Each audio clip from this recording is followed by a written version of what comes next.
نبی کریم صلی اللہ علیہ وسلم کو. تو کولیگس کو عربی زبان میں زملا کہتے ہیں. زملا. اب یہاں ایک اور چیز میں آپ کو بتاتا ہوں. قرآن کریم میں لو کے لیے، محبت کے لیے ورڈ آیا ہے حب، اور دوسرا ورڈ آیا ہے ود. حب اور ود، جیسے کہ اللہ کی صفت ودود، ودود، تو ود اور حب. جہاں پر بات مشروط ہوگی، کسی چیز کو دے کر اس کے بدلے میں مجھے کوئی چیز چاہیے، وہاں پر قرآن لفظ لاتا ہے حب. ان کنتم تحبون اللہ، کہ اگر تم لوگ اللہ سے محبت کرتے ہو، فاتبعونی، آپ صلی اللہ علیہ وسلم فرما رہے ہیں تو میری اتباع کرو، یحببکم اللہ، تو اللہ تم سے محبت کرے گا. اب شرط آ گئی. جہاں پر قرآن کریم کے اندر شرط ہوگی، کوئی چیز اس کے مقابلے میں چاہیے، وہاں پر ورڈ آئے گا حب.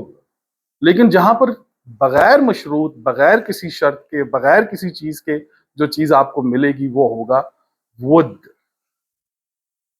اس میں کوئی شرط نہیں. تو اللہ ودود ہے، وہ اگر اس کو کوئی چیز درکار رہے تو پھر وہ اللہ رہتا نہیں. وہ تو دینے والا ہے، عطا کرنے والا ہے، تو وہ ودود ہے. اچھا، اب یہ جو حب اور ود ہے، اس میں آپ دیکھیں کہ اس میں ایک خوبصورت چیز آپ کو ملے گی. اردو میں دو لفظ آتے ہیں، کام اور اہتمام. وہ بتا سکتا ہے کام اور اہتمام میں کیا فرق ہوتا ہے؟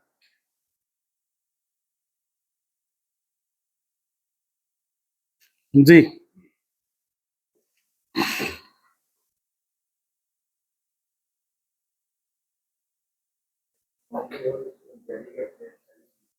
کہاں سے آ رہی ہے آواز یہ؟ جی آپ نے بات. جی اوکے اوکے. کام جو آپ کر رہے ہیں اور اہتمام جو آپ تیاری کر رہے ہیں. Okay okay. اور جی عمل کو کرنا وہ کام کہلاتا ہے، اوکے. اور اس عمل کو کرنے کے لیے جو تیاری کی ہے وہی بات ہے، یہ کاپی پیسٹ تو نہیں چلے گا. نہیں، مطلب عمل جو ہے اوکے. سر کام کے بدلے میں اجرت چاہیے، اہتمام کے بدلے میں کچھ نہیں. او ہو حضور صاحب جو ہے نا ہمارے لیکچرز بڑے یاد رکھتے ہیں. اچھا جی، بالکل جی ایسے ہی ہے کہ کام اور اہتمام میں یہ فرق ہوتا ہے کہ کام میں آپ کو بدلے میں کچھ ریکوائرڈ ہوتا ہے، آپ کام کرتے ہیں، اس کے آپ پیسے لیتے ہیں، اجرت لیتے ہیں، تنخواہ ملتی ہے آپ کو. اہتمام جو ہوتا ہے نا جی، آپ اس کے بدلے میں آپ کو کچھ نہیں چاہیے. یہ جو اللہ کے ولی ہیں، ان کا درجن جو ہے وہ 13 کا ہوتا ہے. وہ جو 13واں ہوتا ہے نا، جو فالتو ہوتا ہے، وہ اہتمام ہوتا ہے.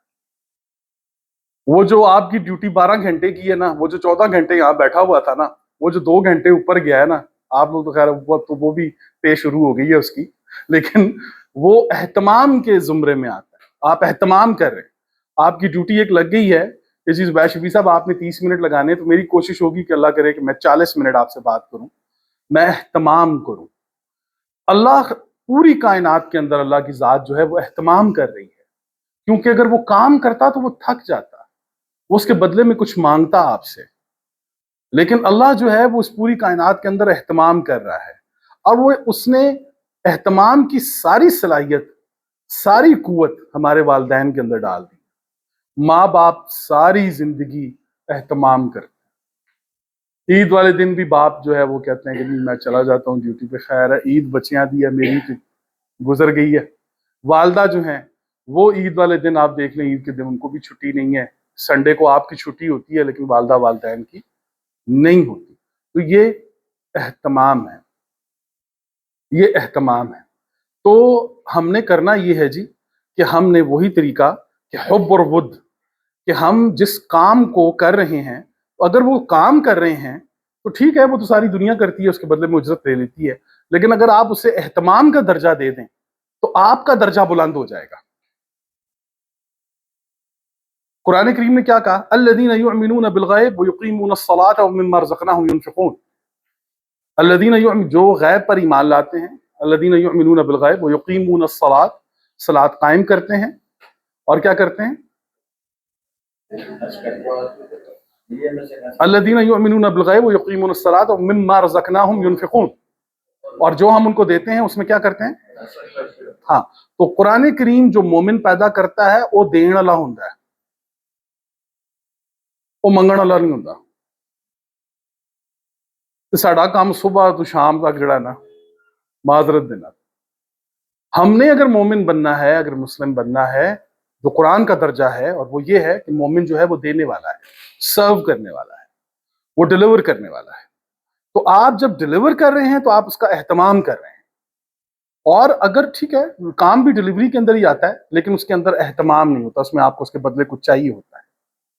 تو ایک چیز یہ، اب کام اور اہتمام کو آخری بات ہم کرتے ہیں تاکہ اس کے بعد ٹائم جو ہے وہ کافی زیادہ بور نہ ہو جائیں آپ لوگ۔ طریقے میں اور سلیقے میں کیا فرق ہوتا ہے جی؟ آپ کی آج اردو کی وکیبلری بھی اچھی کرتی چلے جائیں ہم جو ہے وہ، طریقے میں اور سلیقے میں کیا فرق ہوتا ہے جی؟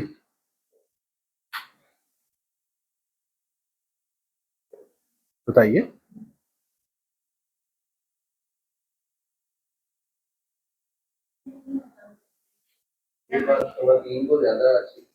وہی میں سننا چاہ رہا ہوں، میں نے کہا کہ ہاں جی جی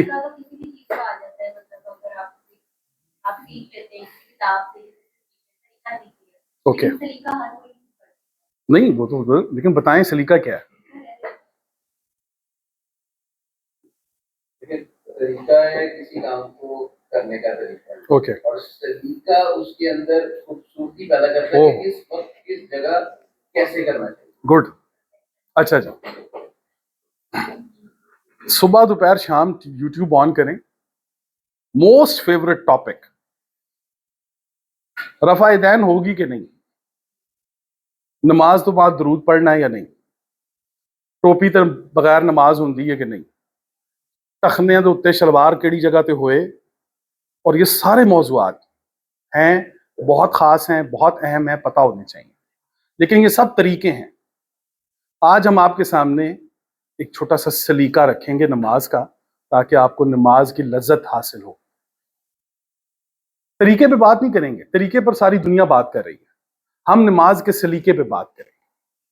اذان ہوئی ہے جی، اللہ اکبر، اور پوری اذان سننے کے بعد ہم چل پڑے ہیں مسجد کی طرف۔ مسجد میں داخل ہونے کے بعد ہم نے سب سے پہلے جوتیاں اتاری۔ قرآن کہتا ہے اے موسیٰ، آپ مقدس وادی طویٰ میں ہیں، اپنی جوتیاں اتاریں اور قریب ہو جائیں۔ ہم نے پوچھا جی کہ یہ جو جوتی ہے یہ کہاں اتاری جاتی ہے، تو اساتذہ نے بتایا کہ جوتی وہاں اتاری جاتی ہے جہاں پر منزل آ جائے، جتھے منزل آ جائے اتھے جوتیاں لا دیو۔ آپ نے جوتی اتاری ہے، اب آپ جوتی اتار کے آپ ارتھ ہوئے ہیں زمین کے ساتھ۔ حضرت موسیٰ ایک لمبا طویل سفر کرنے کے بعد، کیونکہ ان کے اندر الیکٹرو میگنیٹک فورس پیدا ہوتی ہے انسانی جسم کے اندر، اس کو ختم کرنے کے لیے اللہ تعالیٰ نے فرمایا کہ اے موسیٰ آپ اپنی جوتیاں اتاریں اور قریب ہو جائیں۔ اب وہ ارتھ ہوئے ہیں حضرت موسیٰ، تاکہ کنسنٹریشن جو ہے وہ 1000% ہو۔ اچھا جی، اب آپ کی کنسنٹریشن 1000% ہو، آپ مسجد میں داخل ہوئے ہیں۔ یہ الگ بات ہے کہ اب ہماری مسجدوں میں قالین ہو گئے، مسجد نبی کے اندر قالین نہیں تھا نبی صلی اللہ علیہ وسلم کے زمانے میں، کیونکہ ابھی یہ ہیلنگ جو ابھی ڈاکٹرز کہتے ہیں کہ جی آپ گھاس پہ چلا کریں، آپ مٹی پہ چلا کریں، تو یہ وہی ہیلنگ تھی جو مسجد نبی کے اندر اور حج کے پورے تمام فرائض کے اندر تھی، کہ آپ کی الیکٹرو میگنیٹک فورس جو ہے وہ زمین جو ہے وہ جذب کرے۔ اچھا، اس سے پہلے وضو پر بھی میں بات کر دیتا ہوں تھوڑی سی، تاکہ یہ بھی آپ کو پتہ چلے۔ Ending part of your body, سر آپ کا اینڈنگ پارٹ ہے، ہاتھ آپ کے اینڈنگ پارٹ ہیں، پاؤں آپ کے اینڈنگ پارٹ ہیں۔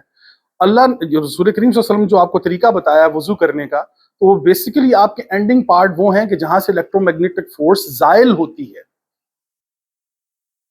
زائل ہوتی ہے وہ الیکٹرو میگنیٹک فورس، کہ جس سے آپ کی کنسنٹریشن مضبوط ہوتی ہے، آپ کے اعصاب جو ہیں، آپ کے مسلز جو ہیں وہ بہترین ہو جاتے ہیں۔ یہ ایک وضو ہے۔ خیر، اب وہ جی آپ مسجد میں داخل ہوئے، امام صاحب نے کہا ہے جی کہ بھی وہ تکبیر ہوئی، اس کے بعد امام صاحب آگے ہوئے۔ اب امام صاحب نے آگے ہو کے یہ آپ کو بتا دیا ہے، آپ صلی اللہ علیہ وسلم نے یہ طریقہ، کہ دیکھیے اگر آپ 2025 میں ہیں تو امام جو ہے وہ آپ سے آگے 2050 میں کھڑا ہوگا۔ وہ جو امام ہوگا نا، وہ صرف آپ سے آگے نہیں ہوتا، وہ وقت سے بھی آگے جانا چاہیے۔ اس کی سوچ، اس کی تھنکنگ وقت سے آگے جانی چاہیے۔ وہ امام ہے۔ وہ امام ہے. امام کسے کہتے ہیں؟ آپ نے مستریوں کو دیکھا ہوگا، یہ جو دیوار بناتے ہیں، ان کے پاس نا وہ گولڈن کلر کا ایک لٹو ہوتا ہے جسے وہ رسی کے ساتھ لٹکاتے ہیں. اسے پنجابی جیسے کہتے ہیں سال. سال. اچھا وہ جو سال ہے نا جی، وہ آپ لٹکا کے نا وہ اس کو سال بتا دیتا ہے کہ کون سی اینٹ اندر ہے، کون سی اینٹ باہر ہے. تو وہاں سے پتہ چل جاتا ہے کہ کتنے ردوں پہ جا کے یہ دیوار گر جائے گی. تو وہ اس سال کو عربی زبان میں امام کہتے ہیں. تو ہمارے امام صاحب کو بھی پتہ ہونا چاہیے کہ ہمارے بچوں کے کردار کہاں پر ہیں. کتنے گھروں میں کتنی بچیاں ہیں کہ جن کی شادیاں ہونی ہیں. اس محلے میں کتنے یتیم ہیں کہ جن کے پاس کھانے کے لیے کچھ نہیں ہے. کتنے لوگ ہیں کہ جن کے اکنامیکل سسٹمز جو ہیں وہ تباہ ہو چکے ہیں. کتنے لوگ ہیں کہ جو چور بنے ہیں ہمارے اس علاقے کے. کتنے ہیں جو ڈاکٹرز بنے ہیں، جو انجینئرز بنے ہیں. تو وہ جو امام ہوگا بالکل وہ وقت سے آگے ہوگا، وہ صرف صف میں آگے نہیں ہوگا. امام. اب کیا کہا امام صاحب نے؟ استووا واعتدلوا. وہ اکثر آپ نے دیکھا ہوگا نا، مولوی صاحب پیچھے مڑ کے اعلان کرتے ہیں استووا واعتدلوا.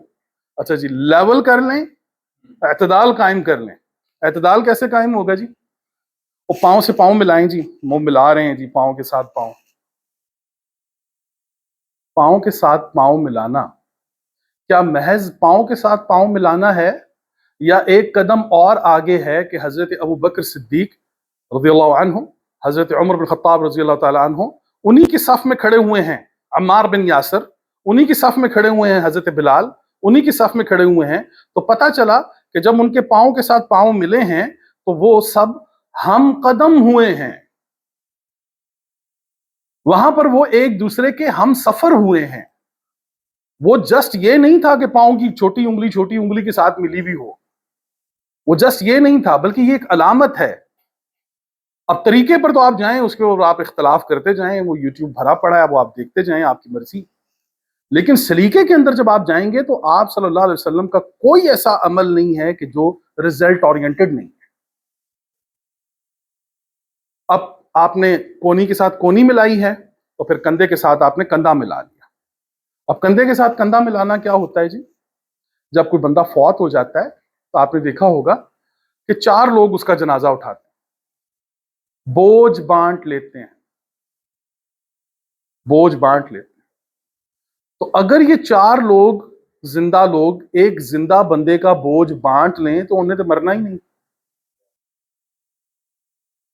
کندھے کے ساتھ کندھے ملانے کا مقصد یہ تھا کہ ہم ایک دوسرے کا بوجھ اٹھا لیں، ہم بانٹیں گے ایک دوسرے کے ساتھ بوجھ.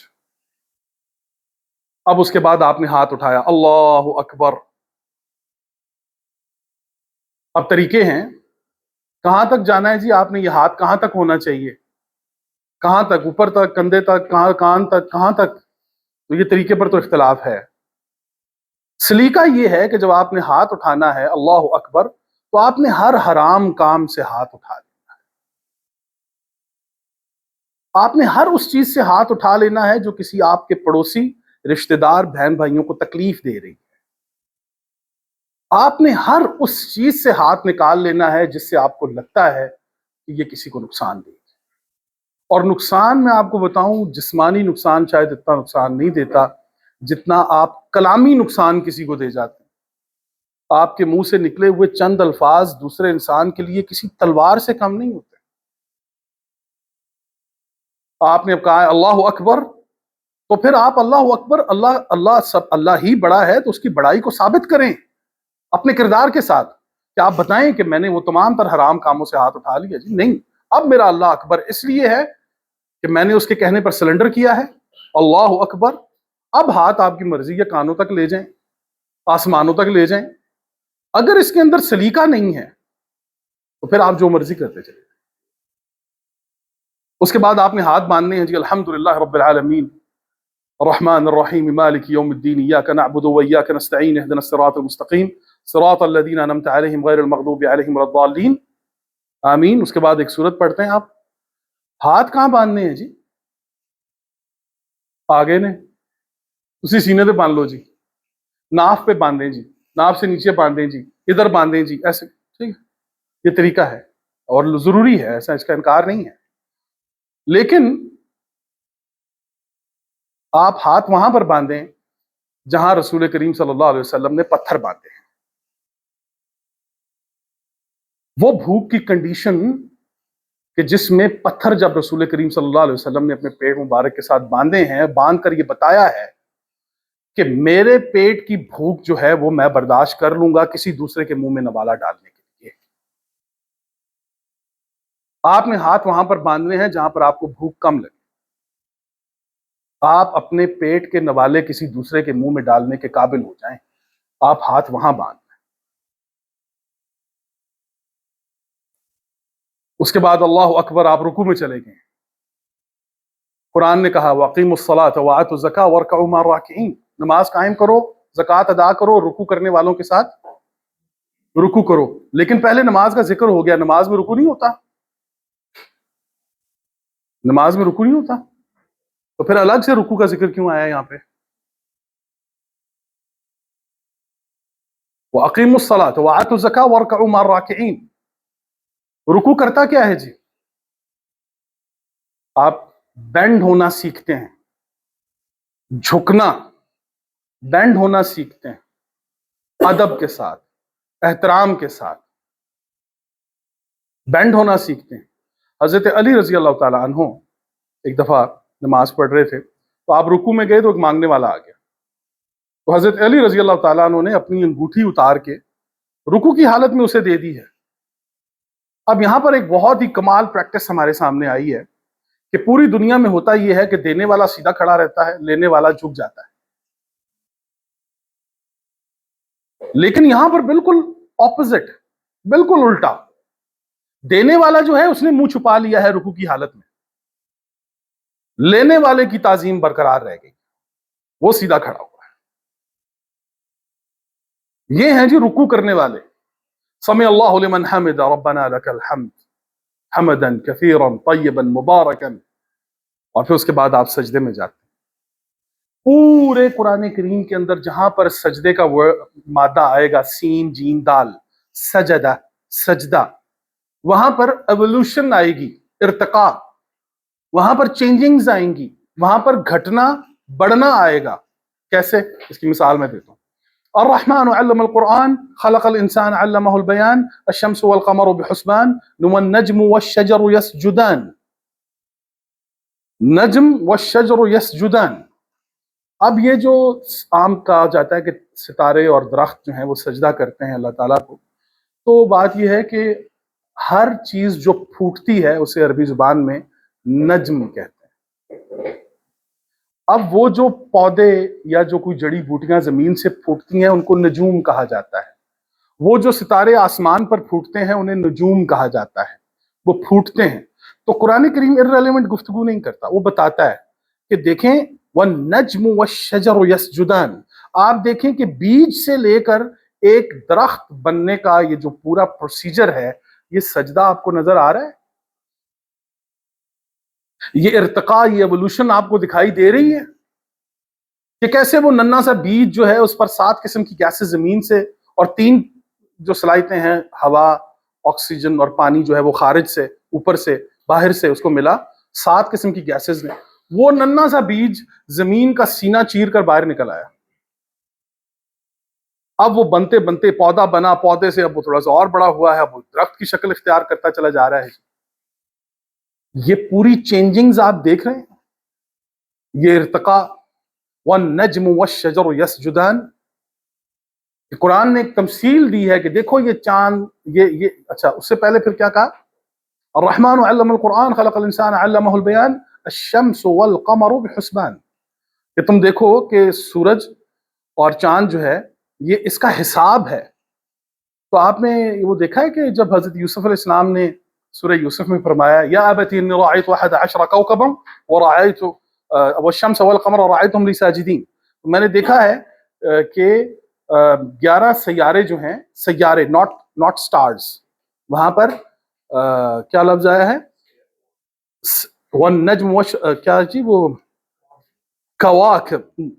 اب انہوں نے کیا کہا؟ یا ابتی انی رأیت 11 کوکبا، کواکب. اب کوکب میں اور نجم میں فرق کرتا ہے قرآن کریم. جو کوکب ہوتا ہے وہ پلانٹ ہوتا ہے، اور جو سٹار ہوتا ہے وہ نجم ہوتا ہے.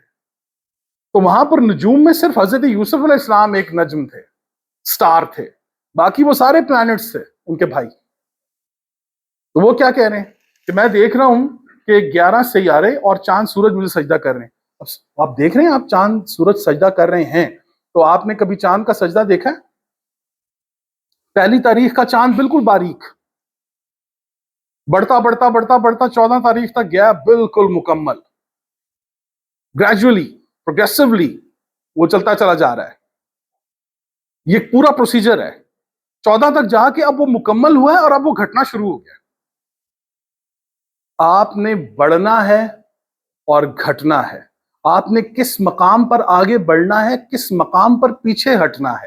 اقبال علیہ رحمہ کا وہ کون سا شعر ہے جی, پلٹ کر جھپٹنا, جھپٹ کر پلٹنا, یہ الٹا تو نہیں میں کر رہا؟ اچھا ایسے ہی ہے, لہو گرم. ہاں جی, یہ بتائیں کہ یہ جو بیک اینڈ پہ جانا ہے, ڈیفینڈنگ پوزیشن پہ, اور پھر یہ اٹیکنگ پوزیشن پہ آنا, یہ آپ دیکھ رہے ہیں کہ یہ جو بڑھنے اور گھٹنے کا عمل ہے, یہ جو ایوولوشنری آپ دیکھ رہے ہیں, ایک چیز جو ارتقاء ہے, چینجنگز ہیں, تبدیلیاں ہیں, وہ قرآن کریم سے پیش کرتا ہے سجدہ. تو پتہ چلا کہ ایک مومن جو ہوتا ہے وہ گریجولی چینج کرتا ہے اپنے آپ کو, پروگریسولی چینج کرتا ہے اپنے آپ کو. مومن جو ہے, مومن کا سجدہ تو اسے اپ گریڈ کرتا ہے, متحرک رکھتا ہے اسے. وہ کسی ایک حالت کے اندر جامد نہیں ہوتا.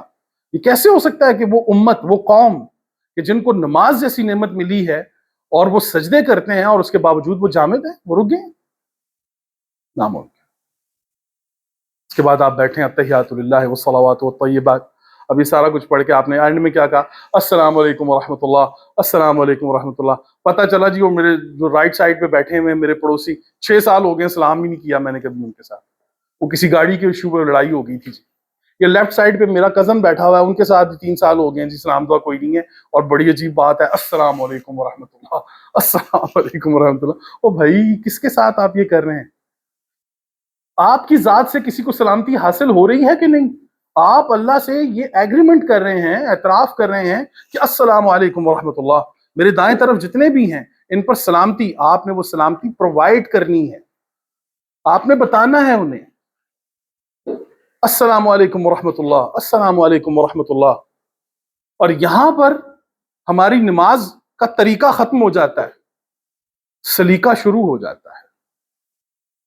اب وہ جو چیز آپ نے لی ہے, جو اللہ نے آپ کو دی ہے, اس کی امپلیمنٹیشن کے لیے نکل جائیں. کیا آپ نے فجر کی نماز سے لے کر ظہر تک اس چیز کو قائم کیا ہے یا قائم رکھا ہے کہ جو آپ نے فجر میں اعتراف کیا تھا اللہ کے ساتھ؟ کیا آپ نے وہ جو ظہر کی نماز میں جو بات کی ہے اپنے رب سے, وہ عصر کی نماز تک قائم رکھ سکیں آپ؟ وہ جو عصر اور مغرب کا جو فاصلہ ہے وہ آپ نے پورا کیا ہے؟ یہ ہے تقویم. قائم ہونا, اور قائم یاد رکھیں انسان نظریے پر ہوتا ہے. مینار پاکستان قائم ہوا تو اس کا مطلب ہے کہ اس کے پیچھے ایک نظریہ پاکستان ہے.